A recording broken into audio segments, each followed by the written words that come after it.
బుద్ధి లేనప్పుడు ఆయుష్కాలానికి ఎలాంటి ప్రయోజనం ఉండదు. అలాంటి కొన్ని ప్రశ్నలు ఇక్కడ సంధించారు రాధా మనోహరన్ దాస్ గారు. సో మీకు స్క్రీన్ పైన కనబడుతున్నాయి చూడండి. మొదటి ప్రశ్న, వదినకు కడుపు చేయడం మరిది ధర్మం అని చెప్పి ఆదికాండం 38వ అధ్యాయం 9 నుంచి 10 వచనాలని అక్కడ కోట్ చేశారు.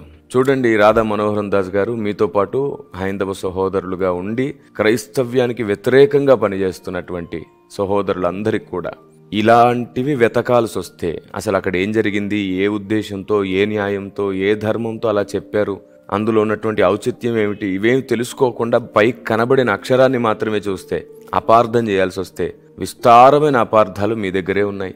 ఏమండి, మెచ్చుకు టైటిల్ పెట్టి దానికి ఆదికాండం 38వ అధ్యాయాన్ని కోట్ చేశారు కదా. ఇప్పుడు నేను చూపించేది మీరు ఒకసారి చూడండి. మీకు స్క్రీన్ మీద కనబడుతుంది చూడండి. మనుస్మృతిలో నుండి చాలా స్పష్టంగా ఇక్కడ రాయబడింది. మనుస్మృతి గ్రంథం 9వ అధ్యాయం శ్లోకం 59-60.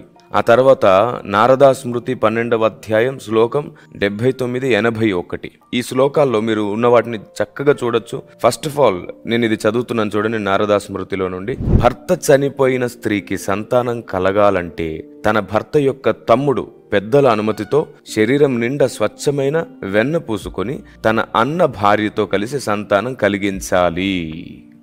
అబ్ క్యా బోల్తే బోలో. ప్రాస బాగానే మాట్లాడుతున్నారు కదా మీరు రాధా మనోహరన్ దాస్ గారు.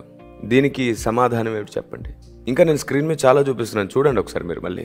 యాజ్ఞవల్క్య స్మృతిలో చాలా స్పష్టంగా రాయబడిన మాట అక్కడ ఉంది చూడండి. భర్త చనిపోయిన స్త్రీకి సంతానం కలగాలంటే తన భర్త యొక్క తమ్ముడు పెద్దల అనుమతితో శరీరం నిండా స్వచ్ఛమైన వెన్న పూసుకొని తన అన్న భార్యతో కలిసి సంతానం కలిగించాలి. గరుడ పురాణంలో నుండి కూడా కింద చివర్లో చూడండి, నిండా స్వచ్ఛమైన వెన్న పూసుకొని తన అన్న భార్యతో కలిసి సంతానం కలిగించాలి. నేను ఇప్పుడు డైరెక్ట్ గా మిమ్మల్ని అడుగుతున్నాను మహాశయ, ఎందుకని మీ గ్రంథాల్లో ఈ ప్రస్తావన ఉంది?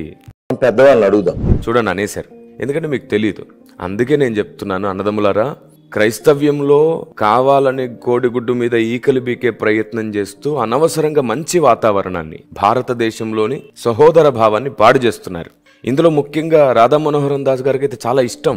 నేను మంచాలను అస్సలు ఇష్టపడినా, నాకు సమర్థులు కావాలి. నేను మంచాలను అస్సలు ఇష్టపడినా, నాకు సమర్థులు కావాలి. నాకు మంచి వాళ్ళు వద్దు, సమర్థులు కావాలి. అంటే పోట్లాడి గొడవపడి కూల్చేసే లాంటి వాళ్ళు కావాలన్నమాట ఆయనకి.